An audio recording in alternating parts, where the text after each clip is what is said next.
Series ছবিটা আপনি বলছেন যে 3 দিন আগেও শুটিং শেষ হয়েছে, যারা একটু সমালোচনা করতেছেন ভিএফএক্স নিয়ে, সেই বিষয়ে আপনি যদি কিছু বলেন। আমরা আসলে সর্বোচ্চ চেষ্টা করেছি। ভিএফএক্স আসলে এমন একটা বিষয়, যত সময় দিবেন তত ভালো হবে। তো এটা নিয়ে এক্সকিউজ দেওয়ারও সুযোগ নেই। কিন্তু আমি এটুকু বলবো যে আপনারা আসলে ট্রেলারে বা টিজারে আপনারা যে রাস্তা দেখেছেন, এর সাথে ডেফিনেটলি অনেক বেটার আউটপুটই আপনারা পেয়েছেন।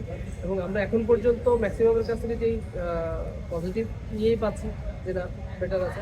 এখন ভালোর তো আসলে শেষ নেই, আরও অনেক ভালো করা যেত।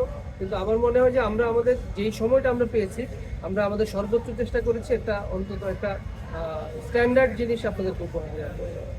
এই যে সিরিজ যে ভিএফএক্স বলতেছে যে পরিচালক ভাই অনেক হতাশা নিয়ে আছে, তার চোখে মুখে কথা বোঝা যায় যে কতটা হতাশা নিয়ে আসছে। মেগাস্টার শাকিব খানের সাথে কাজ করে যে রাজনীতির শিকার হয়েছে আমাদের আবুহাত মাহবুব ভাই, সেটা ভাষায় প্রকাশ করার মতো না। এই সমস্ত বাংলাদেশে যতদিন থাকবে ততদিন আমরা ভালো কিছু পাবো না।